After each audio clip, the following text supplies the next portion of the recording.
Welcome in, Campo and Joe. Happy to be with you. I don't need to say it. You already know it. It's draft week, and we are down to the last couple of days, Coach. Absolutely. This is the exciting part. You know, we've been talking about this for a while. Luckily, this year we haven't been talking about it quite as long as a year ago. Yep. But I'm ready for the draft. Yep. I'm ready to start looking at our Jags and saying, hey, here we go. Exactly. All right, so Campo and Joe ready to fire it up for you. We've got draft talk primarily. I mean, we might sneak one or two other things in there, but this is going to be basically all about the draft. This is the last time that we're going to be able to talk to you before they make the selection official.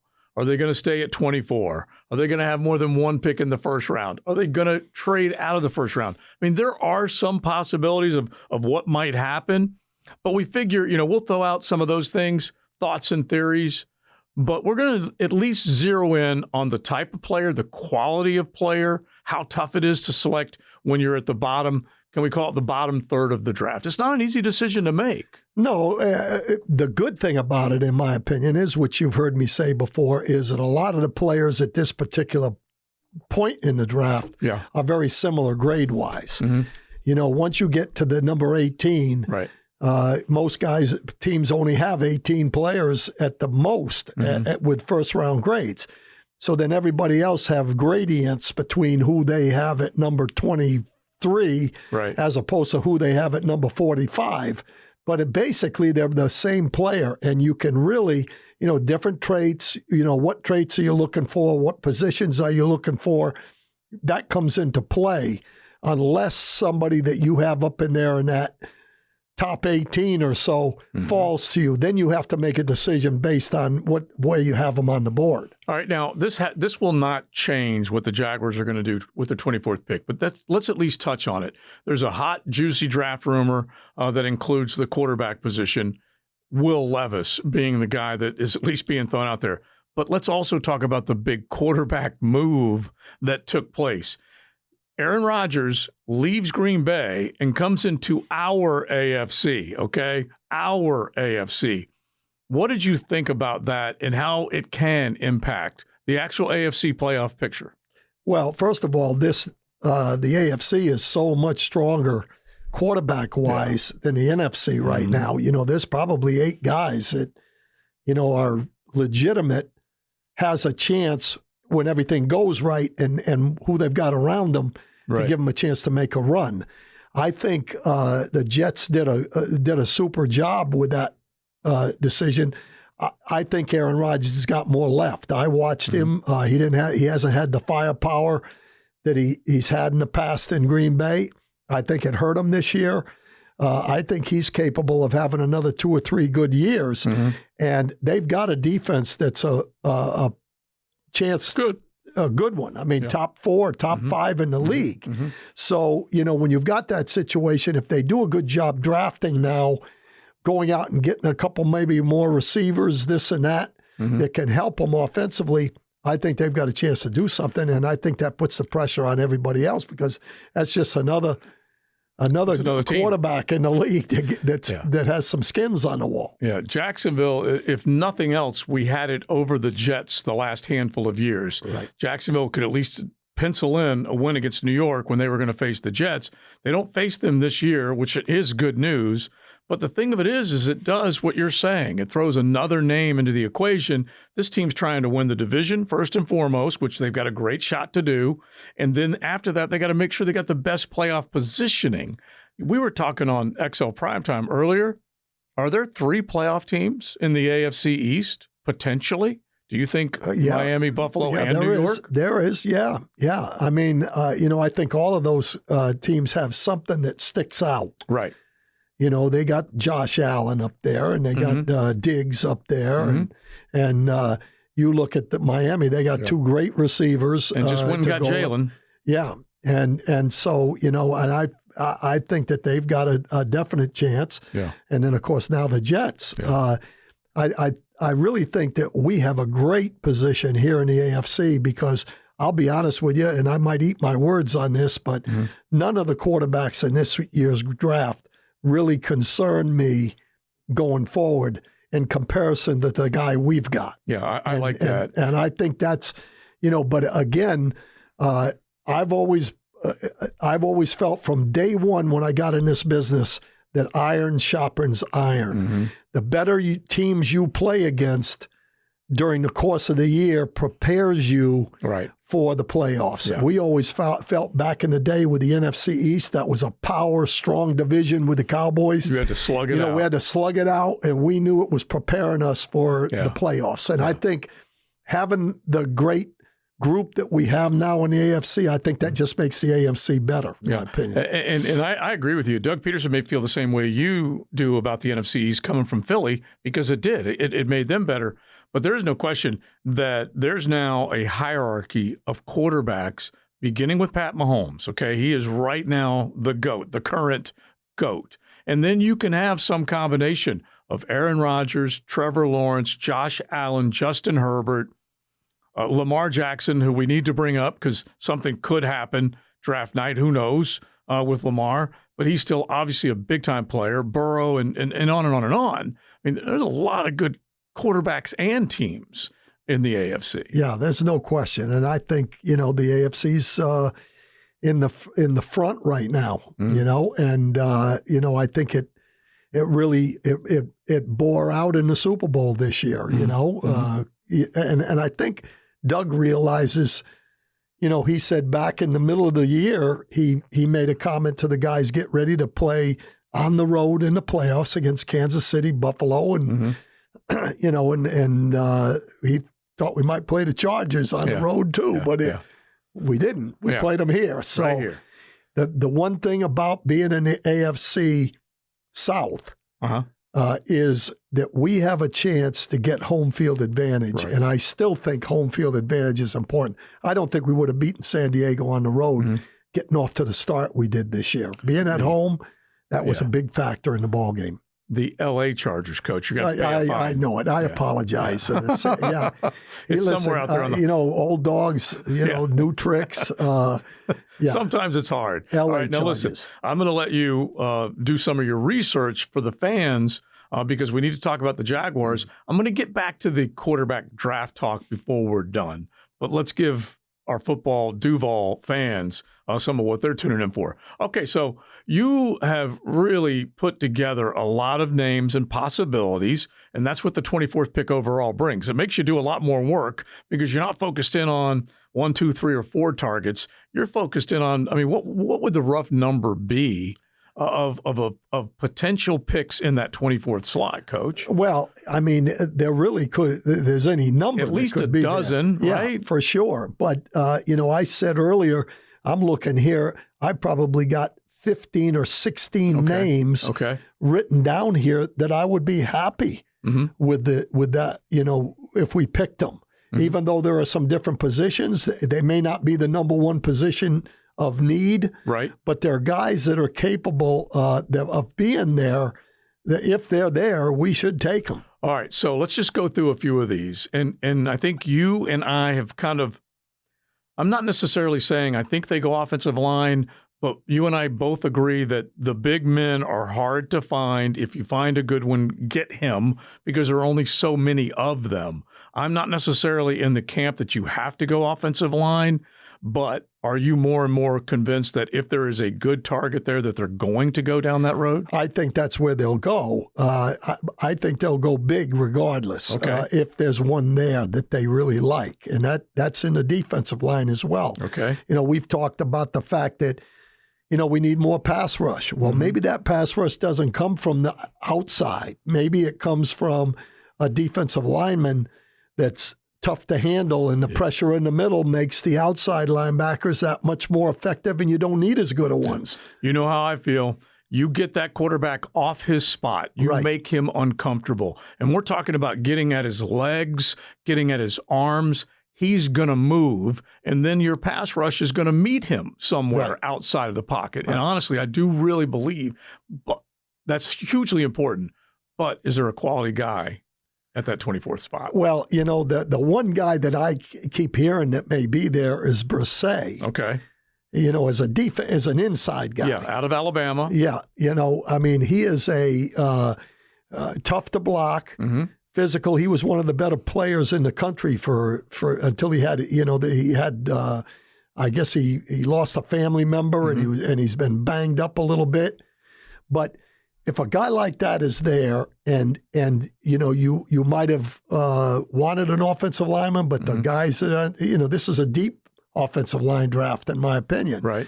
So if the guy you want's not there, I'm taking a big if there's one there that you really like. Okay. See, I like the possibility of that.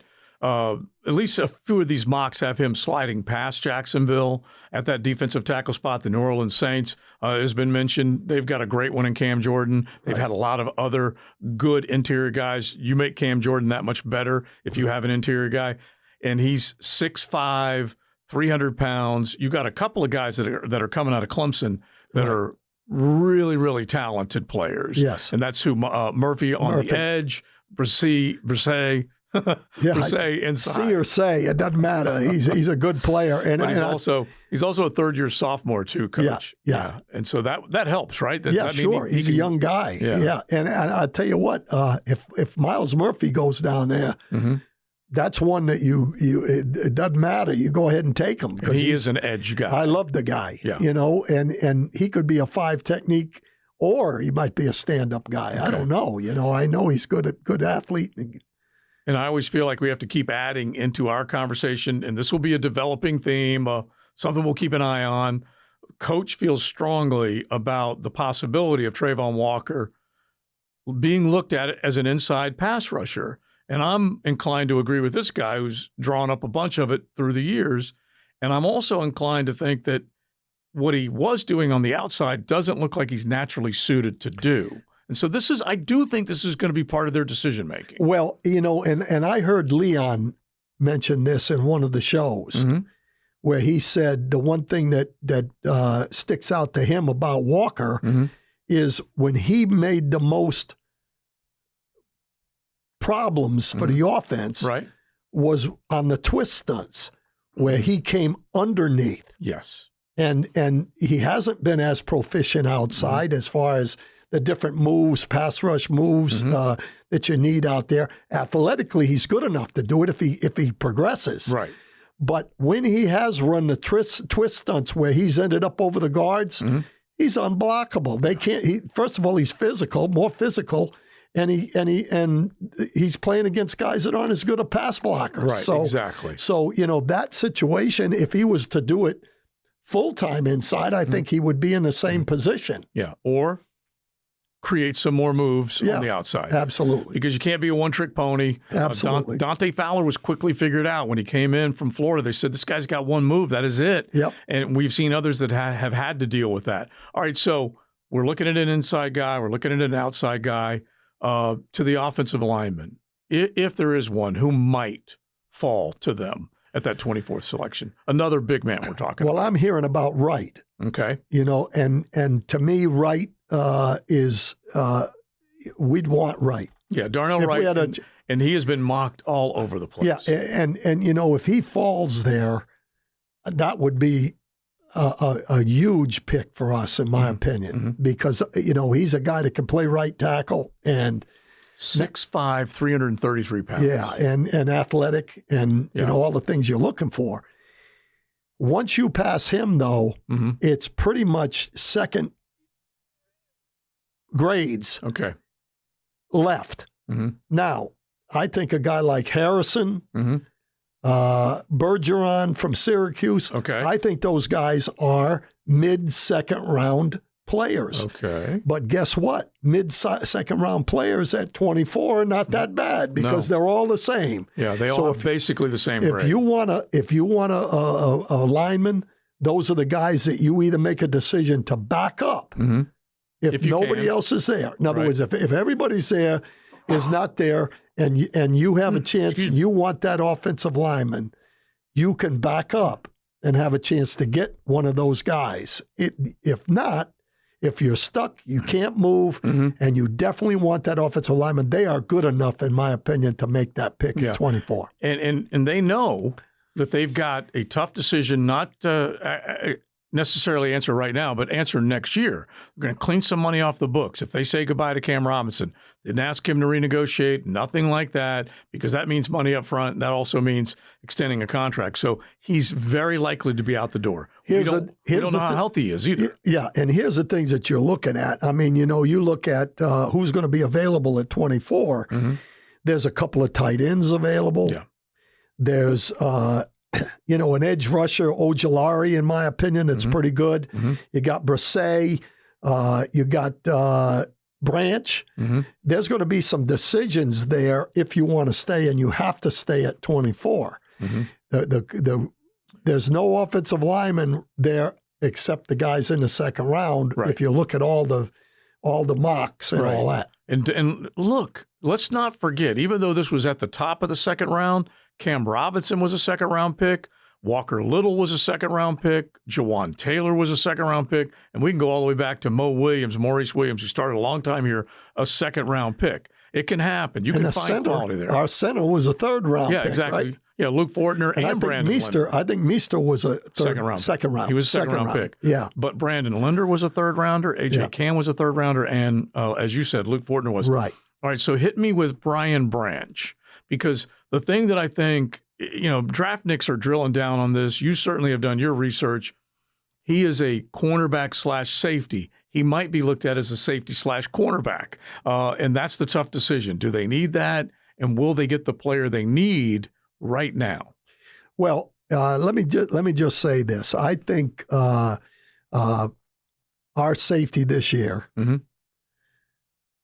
had a good year. Rayshon Jenkins, I thought, had a great year. He made a lot of big plays in key situations, and he's a good blitzer. He's I call him a guided missile. Mm-hmm. Well, you know that when we tried to blow up that balloon, that one of the missiles missed. Well, Rayshon is not what I would consider a great tackler. Okay. Because he's missed a lot of tackles because he's sometimes he's out of control. Yeah. And so Branch is a fantastic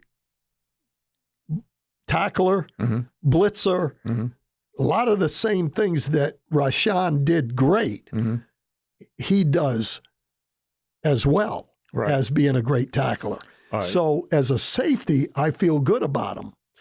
As a nickelback, I don't feel as good. I think if he was a dime back where he's playing a tight end on third down, sometimes you go nickel, plays a slot, dime goes in for the outside linebacker on the weak side. Okay. I would say there's no question. He's got versatility. I just don't think he runs fast enough. He's not to be a corner, true nickel type guy. And I'll just give you some of the draftnik language that is out there. Tony Pauline, who does a great job for Pro Football Network, and he says, look, he ran slow at the combine, 4.56, and you go, your jaw drops. You're like, he ran that slow? Like your jaw can drop for speed, and it can also drop for slow. And you went, he ran that slow? Well, then Pauline says, you know what? He plays fast. Right. Well, I get that. You know that probably better than we do, but I don't know that this team can count on that and know for sure. The other thing is he's less than 6 feet tall. Yeah. I can't help but say it, Coach, and I may be dead wrong. That's the same size as Cisco. Do you want two lesser-sized guys playing safety back there? Well, I think he's a more physical guy than Cisco. I mean, he's a better tackler than Cisco is. Mm-hmm. So if you're looking for a pure football player, this guy's a pure football player. That's the dilemma you're in. Mm-hmm.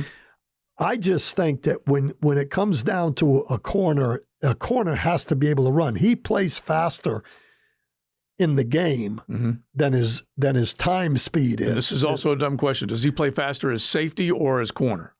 Safety. Okay, that's what I'm thinking. Yeah. In my mind, he's a safety. He's a fast safety, maybe a slow corner. Yeah, he's a cover safety. Yeah. Which in this league you need. Mm-hmm. You need a cover safety. Yeah, I agree. And there are times when you're in a 3 deep or a man where he is going to play the slot. And always in the nickel playing the slot. Right. Safety plays the slot when you're blitzing. So he gives you something as a player. He's a big time player, Mm-hmm. versatility-wise, but he's not going to line up as your starting corner, in my opinion. You know, it's funny because I'm going back and I'll find these numbers here, but all right, here it is. Brian Branch, and the secondary help at Alabama has been pretty good for a long time. And I always worry that there's a lot of good/great around them, makes them look better, and then they become maybe overdrafted. Some I'm correct on, others I'm wrong on. Alabama defensive back selected in the first round in the past 10 years. Pat Surtain, pretty good. Okay, top 10, number 9 overall. Minkah Fitzpatrick, number 11, pretty good. Marlon Humphrey, pretty good. Clinton Dix, okay. Yeah. And then D. Milner, not so much. And he was number 9 overall. And so you really do have to kind of sort through this and figure out exactly what you're going to get. Now, that percentage-wise is pretty good coming out of Alabama, but that's what you got to figure out. Yeah, and I think you got to take it on its own merit. I don't think you can look at what's happened in the past. He's either good enough or he's not. And it's going to be a little bit of a dilemma because he could be there. And I really think as a football player, he's in that top 18. Okay. It probably has a first-round grade on him. Okay. And that's the decision you have to make. Okay, so let's just wrap this up with a couple of other guys. You say he might have a first-round grade on him. We've mentioned Emmanuel Forbes. We've mentioned Joey Porter Jr. We've mentioned Deonte Banks. He's above or below that crew right there? He's well, below? I think maybe as a football player, he might be higher. Okay. But as what you're looking for as a corner, those other two guys are no question in my mind better. Okay. All right. Now, who is still out there that we have not mentioned? I know that the tight end on a few mocks has been mentioned. Michael Mayer has been mentioned. He's a guy that if it does fall, you might have to make a tough decision. Dalton Kincaid is above him, just as far as the mocks are concerned. Right. But how about I give you this one, Coach? This is kind of cool when you think about just a good success story. Dalton Kincaid out of Utah. If you those that are listening to Campo and Joe don't know exactly what we're talking about, but how about this? He played just 1 year of high school football, went unranked as a recruit. Kincaid did not receive a single FBS offer and decided to walk on to the University of San Diego. 2 years later, he transferred to Utah and has led the team in total receiving yards and touchdowns since. That's pretty good. That's a great story. Yeah, it is a great story. Yeah. And there have been guys that have done that in the past. I think what you're looking at there is when you talk about Meyer and Kincaid, they're two different players. Yeah. I think Kincaid, the reason that he's probably rated up in there is he's kind of a clone of Ingram. He's a move tight end. A move tight end that catches a lot of balls, and he's very athletic. Whereas Meyer is a complete tight end, a guy that can block inline block and can catch the ball some and has pretty decent athletic ability and speed. So I think both of those guys are pretty good. And then this Musgrave kid I kind of like is another tight end that's going to be hanging around there at number 31 or 32 or 33. It just depends on what you're looking for there. Right. I personally want the big man. I think that the tight end would be a D pick for me if, I'd like him. I wouldn't have any problem if they took a tight end. Right. He's in that group there that I would be happy with. Are you putting Musgrave at the top or Mayer at the top? Or? I'd put him in that group. Okay. That I'd be okay with. Right. But again, I don't think tight end is the right position, in my opinion. Yeah, and heck, depending on what they do, if they go offensive line first, they're still looking at a corner. They're still looking at the tight end position. We mentioned Darnell Washington. Could be around 56, might be available. Yep. I want to say you mentioned one or two others over the course of our, looking at the draft, that might even be a third-round pick. That's a worthy selection. So they don't fill the team out with one draft choice. No. They've got to be good, 4 times in this draft at least. Yeah. Yeah. I mean, you got to actually 5 times because they should get 2 in the 4th round that they're going to play for them. And that's the interesting thing, 127 that Trent said they have on their board as draftable takes them through the 4th round. That's it. Yeah. Then they've got guys that they can fall back on because they have certain traits in the 5th, and I don't think they have a 6th, right? They've got exactly. They got a couple of 5ths. And then they go to the 7th. And then a 7. Yeah. Or they might, I don't know if they have 2 7s or 1 7, but 127 guys, they've got to pick from that group, and in their mind, they're getting a player that is draftable and gives them an opportunity to get better. And so if they do their homework and they do it right, they should get a 1st round, 2nd round, 3rd round, and 2 4ths. Better get them to start or contribute. Now, do you want to give me a wild card guy that you think will be selected 24th just to have fun? Because we got to mention Will Levis before we're done. Do you have one guy that you think will be there and they will select a guy?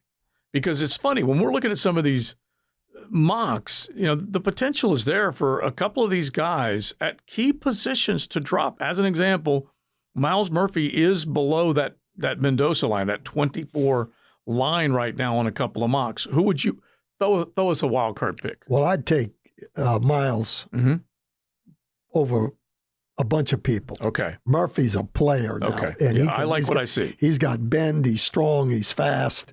He's the guy I'm throwing out there. Who are you throwing out there? I'm going to throw Brisset out there. Okay. All right. We're talking 2 Clemson guys. I think Brisset you want on your ball club if you get a chance. All right. I love it. All right. So we got 2 of them that we threw out there.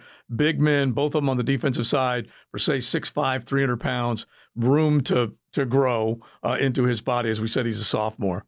Now, let's finish up with this chatter, 48 hours and counting, a little more than that from the draft. And DraftKings has moved Will Levis up on the betting sheets. He has gone, and I'm just round numbers here, he has gone from a 50-1 choice to be the number 1 overall pick to 20-1 to 10-1. And as far as 5-1. 5-1. 5 but it's 5 to 1. It might have been 4 for all I know. What do you make of this coach? That's a good one because again, I've watched. When I saw that how fast he was moving up the board, I did a little bit more looking at him, and because I really didn't look at the quarterbacks that much because I knew we weren't taking him. But the one thing about him is, he's got some of the things you're looking for. He's a little bit like Josh Allen in a way, but he's big, he can run. There's no question he can run. He's got good athletic ability to run. Right. He's got a gun for an arm. But the 2 things I don't think he has, he's a power thrower, meaning that everything's a fastball. He does not have a changeup. Okay, he'd be a relief pitcher as far as I'm concerned, not a starter. Yeah, and if he was playing baseball. Yeah, and in this day and age, he could scramble. But a quarterback in this day and age has to be able to move and slide in the pocket. Right. And he's stiff in the pocket. Yeah. And that bothers me more than anything else because the defensive linemen in this league are getting better and faster and stronger and they get on you fast. Yeah, and you got to be able to slide. If you look at Mahomes, half the throws he makes, he's not throwing from a stationary position. Yep. That doesn't mean that he's rolling out. It means that he's moving, getting himself into position to throw. And he makes it look off script, and it's really not. It's not. No. He's moving. I think Trevor has improved from the time he started. At first, if you look back at him in that first year, half the time when things were happening, he was backing up. Right. And then now, he basically lost the pocket. Yeah. I mean, he's backing up and guys are coming off the edge and, they love that. They don't want to have to redirect and all that. They want to run around the corner and make a tackle. At this point right now, if you look at this year, especially the second half of the year, he's sliding, moving. He's stepping up into holes, and now he's getting rid of the football. And Levis may be stiff for a variety of reasons. That's the thing that's the most concerning. So as you and I were talking, I just went to Darren Ravel. He's one of the guys that certainly keeps an eye on the stuff. Action Network. Yep. I said 5. You said 4. Will Levis has gone from 50-1 to 2-1. Oh my goodness! And this was as of 2:40 this afternoon. Wow. Who knows? Who knows? Well, and by the way, I think some report came out. Is that correct? That some guy said that he told him that he was going to be the first pick. It was. Listen, if you put money on that, I think you're smoking hubbly bubbly because you might be. The guys that are looking at him know more than the guy that he told something to. It started on Reddit. At least that's what people think. There's a lot of stuff on Reddit, as you well know, and this one, in this case, there might be some intel around Will Levis that said they're coming to get me. Who the heck knows? Yeah. I'm not sure. But this much I do know. Baker Mayfield was not thought to be a number 1 overall pick a week or so before he went to number 1. Kyler Murray had the rise of all rises and went to a team a year after they drafted Josh Rosen 10th overall. So it can happen. Oh, it can definitely happen, but it can happen in reverse as well because I know a lot of guys that were told, "Hey, we're going to take you." Right. And then it doesn't happen. You know what? You know what's so funny? What if someone did tell him that just to see what he would do with it? Yeah. That's funny. Who knows? Yeah. I mean, listen, you'll only know at 8 o'clock or whatever that first 15 minutes is on the clock, 8:15, you're going to know. That's going to be something else. All right, Coach, good stuff as always. Yes, sir. Dave Campo, Joe C., we appreciate all y'all tuning in, all of Duval, as we get ready for the draft.